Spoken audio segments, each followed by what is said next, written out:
अस्सलाम वालेकुम class 5।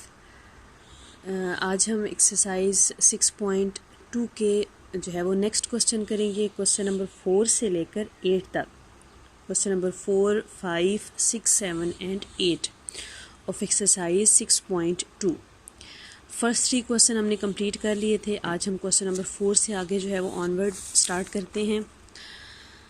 Question number 4 है आपके पास, a worker paid ₹7,500 for 6 days work.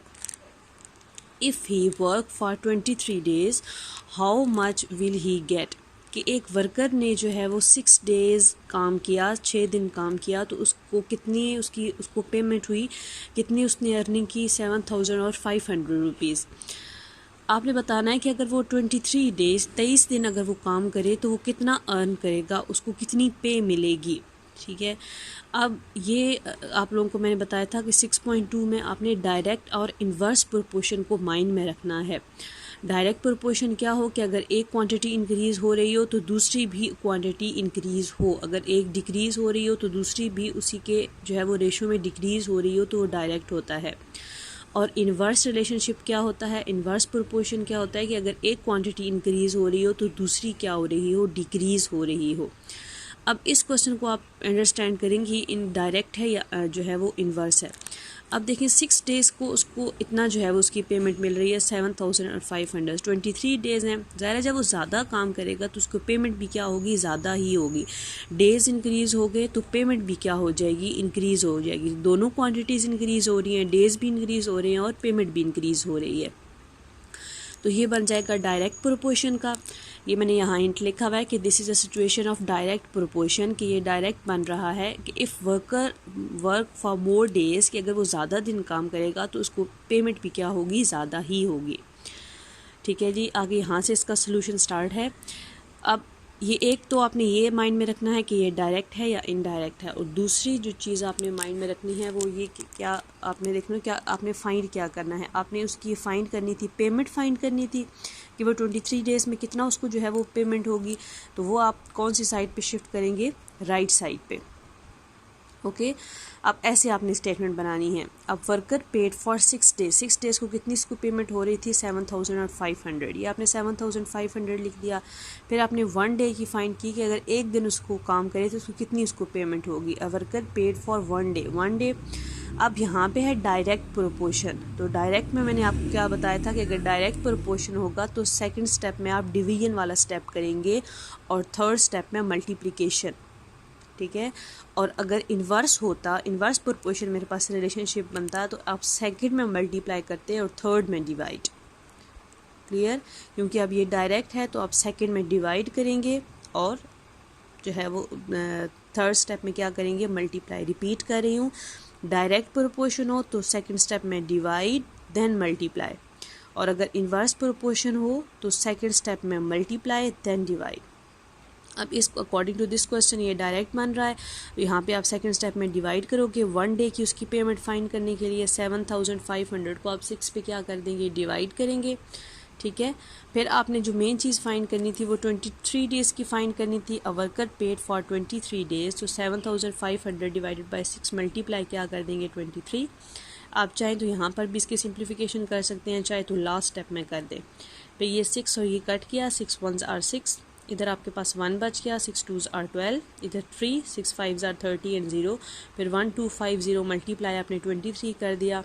28,750 rupees जो है वो उसको 23 डेज़ की क्या मिलेगी, पेमेंट मिलेगी। क्लियर। नेक्स्ट क्वेश्चन नंबर 5 हम स्टार्ट करते हैं अभी। क्वेश्चन नंबर 5 है आपके पास, a worker a water tank can be filled in 7 hours by 5 equal size pumps working together।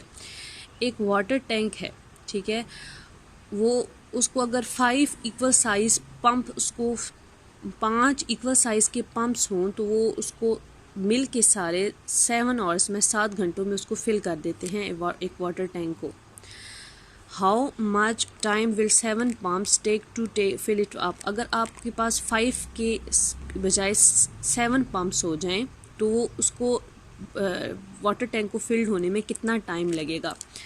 अब क्योंकि पम्प्स हो गए ज़्यादा पहले 5 थे, अब कितने हो गए हैं, 7 हो गए हैं, तो टाइम भी क्या लगेगा, कम लगेगा। पहले 5 पंप्स में 7 घंटे लग रहे थे, अब 7 पंप्स हो गए हैं, तो अब टाइम क्या लगेगा, कम लगेगा, वो जल्दी फिल हो जाएगा। ठीक है, अब देखें आपके पास पंप पहले 5 थे, अब क्या हो गए हैं 7। आपके पंप जो है वो कम हुए तो टाइम भी क्या हो जाएगा, टाइम आपके पास क्या हो जाएगा, कम हो जाएगा। ठीक है, पहले आपके पंप आपके पास इंक्रीज़ हो गए हैं ना, पहले 5 थे, अब कितने हो गए हैं 7। पंप इंक्रीज़ हुए लेकिन टाइम क्या हो जाएगा, कम हो जाएगा। पहले 7 आवर्स लग रहे थे और अब कितना टाइम लगेगा, पहले से कम टाइम लगेगा। पंप इंक्रीज़ हो रहे हैं, टाइम डिक्रीज़ हो रहा है, तो ये कौन सा रिलेशनशिप बनेगा, इन्वर्स बनेगा। एक चीज़ बढ़ रही है और तो दूसरी क्या हो रही है, कम हो रही है। ठीक है, अब water tank is filled by 5 pumps, क्योंकि टाइम अपने फाइंड करना है तो टाइम मैं इस साइड पे जो है वो राइट साइड पे शिफ्ट करूँगी। Water tank is filled by 5 pumps, 5 pump is equal to 7। फिर water tank is filled by 1 pump, 1 pump से फिल करेंगे, तो क्योंकि इन्वर्स है तो सेकेंड स्टेप में आप कौन सा स्टेप करेंगे, मल्टीप्लाई वाला, 7 मल्टीप्लाई 5। फिर water tank is filled bye 7 pumps, फिर 7 पम्प में सेकंड स्टेप में आपने मल्टीप्लाई किया, तो थर्ड स्टेप में क्या कर देंगे, जो है वो आप इसको डिवाइड कर दोगे, तो 7 मल्टीप्लाई 5 डिवाइडेड बाय 7, 7 से कट गया, तो यहाँ पे 5 आपके पास आ गया आंसर कि 5 आवर्स में अगर 7 पम्प्स मिलकर काम करें तो वो 5 घंटों में फिल हो जाएगा water tank. Next question number 6। Question number 6 है आपके पास, 15 mason can build the wall in 20 days, how many masons will build the wall in 12 days. 15 masons हैं, ठीक है, वो एक वॉल बना रहे हैं, एक जो है वो दीवार बना रहे हैं, कितने दिनों में, 20 दिनों में। How many masons will build the wall in 12 days, कि अगर जो है वो 12 डेज़ हो जाएं तो कितने मैसन जो है वो वही वॉल आपने कंस्ट्रक्ट करनी है, बनानी है, तो वो कितने जो है वो आपको मैसन्स चाहिए होंगे। अब देखें 12 दिन थे और 15 मैसन्स जो है वो आपने काम पे लगाए हुए थे। अब दिन हो गए हैं कम, दिन कम हो गए हैं, हमने वही काम जल्दी ख़त्म करना है। पहले जो काम 20 दिनों में ख़त्म हो रहा था, अब वो हमने 12 दिनों में ख़त्म करना है, 12 डेज़ में। दिन हो गए कम तो हमें मैसन्स इंक्रीज़ करने पड़ेंगे, हमें ज़्यादा लोग काम पे लगाने पड़ेंगे। ठीक है, तो अब देखें डेज़ डिक्रीज़ हो गए तो मैसन्स हमें क्या करने पड़ेंगे, इंक्रीज़ करने पड़ेंगे। एक चीज़ जो है वो आपके पास कम हो रही है, दूसरी हमें क्या करनी पड़ेगी, बढ़ानी पड़ेगी। तो ये कौन सा रिलेशनशिप होगा, इन्वर्स। अब इन्वर्स रिलेशनशिप है, अब देखें कि इन 20 days wall build by message हमने फाइंड करने थे ना, तो वो इस साइड पे शिफ्ट होंगे, स्टेटमेंट इस फॉर्म में बनेगी।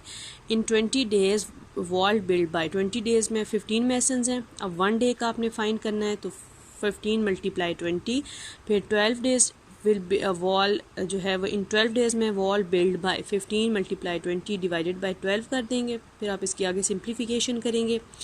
5 जो है वो 3 से 3 4s are 12 and 3 5s are 15, फिर 4 और 4 5s आर 20 और 5 5s आर 25 मैसन्स आपके पास आ जाएगा आंसर। क्लियर। क्वेश्चन नंबर 7 बिल्कुल सेम ऐसे ही है, ठीक है, ये आप खुद करने की कोशिश कीजिएगा। मैं आपको क्वेश्चन नंबर 8 करवा देती हूँ। क्वेश्चन नंबर 8 है आपके पास कि इन camp there is food for 400 person for 23 days. If 60 more persons join the camp, find the number of days the food will the provision will lost. एक कैंप में जो है वो 400 पर्सन हैं, जो एक कैंप में लोग रह रहे हैं वो कितने हैं, 400 हैं, और उनके पास जो फूड है, जो जितने दिन उनको सफिशेंट फूड रहेगी, जितने दिन उनको फूड जो है वो काफ़ी रहेगी, वो कितने डेज़ हैं, 23 डेज़।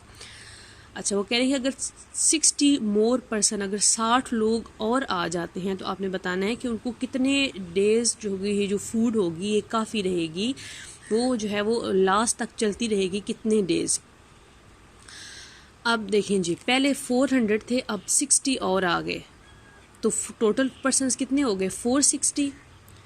फर्स्ट में आप क्या लिखेंगे, 400, और जो सेकंड स्टेप में आप लिखेंगे वो 60 और मोर आ गए हैं, तो 400 प्लस 60 कितने हो जाएंगे, 460। अब पहले 400 थे, अब 64, पहले 400 थे, अब 460 हो गए हैं खाने वाले।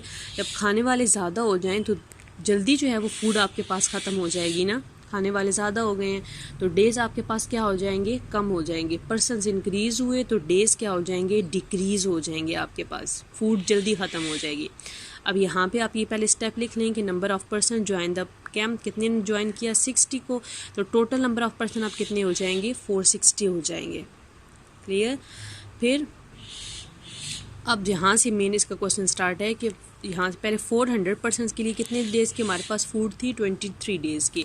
For 400 person food enough for 23 days. फिर for 1 person food enough for, फिर क्योंकि ये कौन सा रिलेशनशिप बन रहा है आपके पास, इन्वर्स बन रहा है ना, कि जो है वो ये डेज़ पर्सनस इंक्रीज़ हो गए हैं तो डेज़ क्या हो जाएंगे, डिक्रीज़ हो जाएंगे। तो इन्वर्स में अब सेकंड स्टेप में मल्टीप्लाई करोगे, 23 मल्टीप्लाई 400, फिर 460 person food enough for 23 multiply 400 divided by यहाँ पे क्या कर देंगे, 460 कर देंगे।